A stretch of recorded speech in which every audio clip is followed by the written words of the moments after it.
আমার আম্মু তো স্বপ্ন দেখেছিল আমাকে মাদ্রাসায় পড়াবে, কিন্তু মেয়ের ইচ্ছা ছিল যে মেয়ে মডেল হবে, সো জগা খিচুড়ি হয়ে গেছে।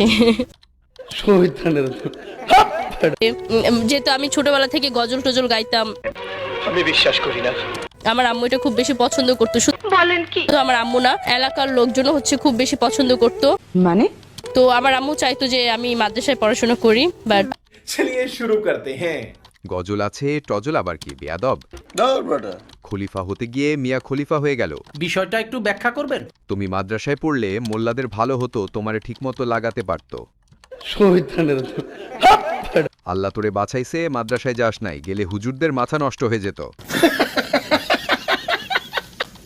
তুমি মাদ্রাসায় পড়লে সুগার ড্যাডিদের সাথে কক্সবাজার যাবে কে? ফন্নির ঘরের ফন্নি লজ্জা করে না, বগল দেখা যায়, বগলের বাল দেখা যায়। মানে কি বলবো, যাই হোক। জান্নাত থেকে পালিয়ে আসা নারী। নিঃসন্দেহে তুই ঠিক কথা বলেছিস। খুদার গজল গাইত আর এখন বেগুন ক্ষেতের মালিনী হইছে। মানে এটা কোনো কথা? বানাইতে চাইছে চাঁদ, হয়ে গেছে পাদ।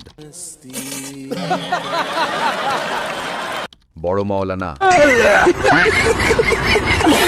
ভিডিও ভালো লাগলে অবশ্যই একটা ফলো দিয়ে